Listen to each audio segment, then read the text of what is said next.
স্বাগত জানাই গুরু tutorial YouTube চ্যানেলে। এখন ষষ্ঠ শ্রেণী ভূগোল বিষয়ের প্রথম পর্যায়ে মূল্যায়ের সাজেশন এবং উত্তর। আবার বলছি, সাজেশন এবং উত্তর। 1 নম্বরের উত্তরগুলি রয়েছে, 2 এবং 3 উত্তর কিন্তু নেই। ভালো করে দেখো। প্রথম অধ্যায় প্রথম সাবমেটিকে তোমাদের 30 নম্বরের পরীক্ষা, তাই প্রতিটি প্রশ্ন ভালো করে দেখে যাবে। প্রথম অধ্যায় আকাশ ভরা সূর্য তারা। দেখো প্রশ্ন, নীহারিকা কাকে বলে? আমরা কোন ছাপথে বসবাস করি? উত্তর দেখো ব্র্যাকেটের মধ্যে দিয়েছি। মহাবিশ্বের সৃষ্টির সময় যে অসংখ্য ধূলিকণা ও গ্যাসের মহাজাগতিক মেঘ তৈরি হয়েছিল তাকে নীহারিকা বলে। আমরা আকাশগঙ্গা ছাপথে বসবাস করি। জ্যোতির্বিজ্ঞানী কাকে বলে? এটা 2 নম্বরে বলে, উত্তর দেওয়া নেই। আলোকবর্ষ কাকে বলে?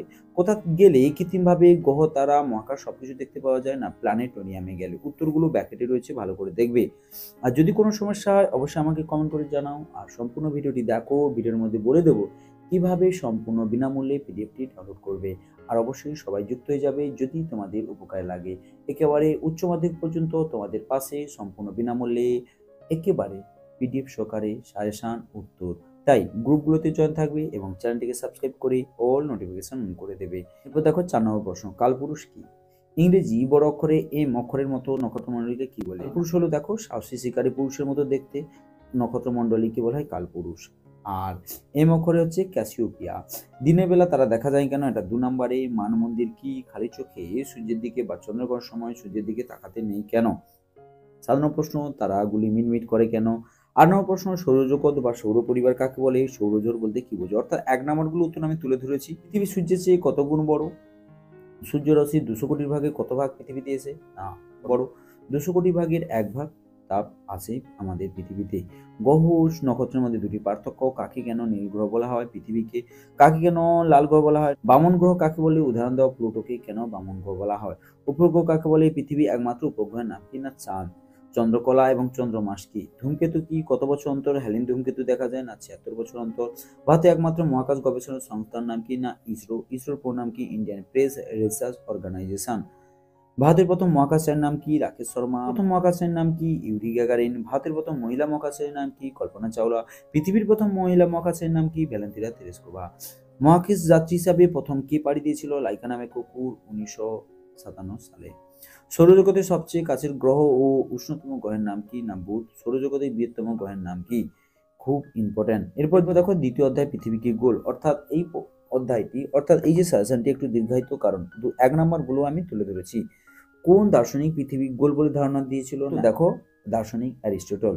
জিওর শব্দের অর্থ কি? পৃথিবীর মতো বা পৃথিবীর সাদৃশ্য। 2 নম্বর পর 3 নম্বর প্রশ্ন, পৃথিবীর উচ্চতম স্থানটির নাম কি? Mount Everest. এবং 4 নম্বর প্রশ্ন, পৃথিবীর সবচেয়ে নিচু জায়গার নাম কি? মারিয়ানা খাত প্রশান্ত মহাসাগরে অবস্থিত। এটি 10,915 মিটার। আর মাউন্ট এভারেস্টের উচ্চতা 8,848 মিটার। এবং পৃথিবীর পরিধি কত? প্রায় 4,000 কিমি। তৃতীয় অধ্যায় তুমি কোথায় গেছো? এই ছোট ছোট অধ্যায়। 1 নম্বর প্রশ্ন, কক্ষতল ও কক্ষপথ কাকে বলে? এটা কক্ষতল হবে। পৃথিবী তার কক্ষতলের সঙ্গে কত ডিগ্রি কোণে হেলে থাকে? 66 ডিগ্রি কোণে। অক্ষরেখা ও দ্রাঘিমা রেখা কাকে বলে? অক্ষরেখা দ্রাঘিমা রেখার মধ্যে পার্থক্য মোস্ট ইম্পর্টেন্ট। চতুর্থ অধ্যায় পৃথিবীর আবর্তন। আন্তর্জাতিক তারিখা কাকে বলে? এর মান কত? না, এর মান 180 ডিগ্রি। প্রমাণ সময় কাকে বলে? ভারতের প্রমাণ সময় কত? না, 82 ডিগ্রি 30 মিনিট পুরো। Most important. স্থানীয় সময় কাকে বলে? এএম ও পিএম কি? দশম অধ্যায় এবং তোমাদের প্রথম সাবমেটিকের শেষতম অধ্যায়। নম্বর প্রশ্ন দেখো, ভারতের মূল ভূখণ্ডের দক্ষিণতম বিন্দুর নাম কি? কন্যাকুমারিকা। ভারতের রাজধানীর নাম কি? নিউ দিল্লি। ভারতের বৃহত্তম রাজ্য কি এবং ক্ষুদ্রতম রাজ্য? বৃহত্তম রাজস্থান, ক্ষুদ্রতম হচ্ছে গোয়া। ভারতের সংবিধানে স্বীকৃত ভাষার সংখ্যা কয়টি? 22টি। ভারতের বর্তমানে অঙ্গরাজ্যের সংখ্যা কয়টি? না, 28টি। কেন্দ্রশাসিত 9টি। হিমবাহ কাকে বলে? উপত্যকা কাকে বলে? হিমালয় কথার অর্থ কি? বরফের গৃহ। Most important. ভারতের উচ্চতম শৃঙ্গের নাম কি? গডওয়েস্টিন বা K2, 8,611 মিটার। পর্বতগন্ধি কাকে বলে? দুনকি বা তরাই অঞ্চল বলতে কি বোঝো? 2 নম্বরগুলো উত্তর দেওয়া নেই, 1 নম্বরগুলো শুধু উত্তর দেওয়া রয়েছে।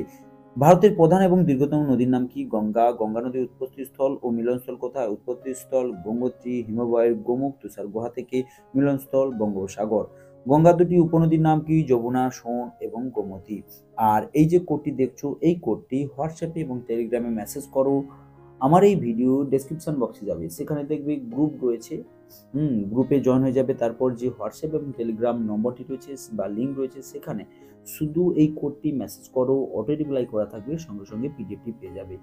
অবশ্যই শুধু কোড লিখবে, ভুল কোড লিখবে না, অটো রিপ্লাই করা থাকবে। হোয়াটসঅ্যাপে এবং টেলিগ্রামে মেসেজ করতে পারো। আর যদি কোনো সমস্যা হয় কমেন্ট করে জানাতে পারো, না হলে অবশ্যই গ্রুপে জয়েন হয়ে চ্যানেলটিকে সাবস্ক্রাইব করে অল নোটিফিকেশন অন করে দেবে।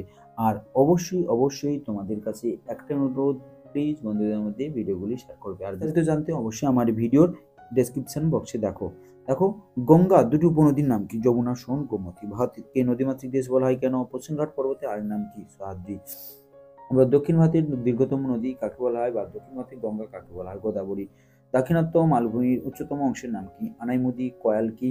না মালাবার উপকূলের উপহ্রদগুলিকে কয়াল বলা হয় স্থানীয় ভাষায়? গঙ্গা নদীর প্রধান বাংলাদেশে কি নামে পরিচিত? একটি শাখা, না পদ্মা। সবচেয়ে জনবহুল রাজ্যের নাম কি? উত্তরপ্রদেশ। জনবহুল এখানে শেষ হলো।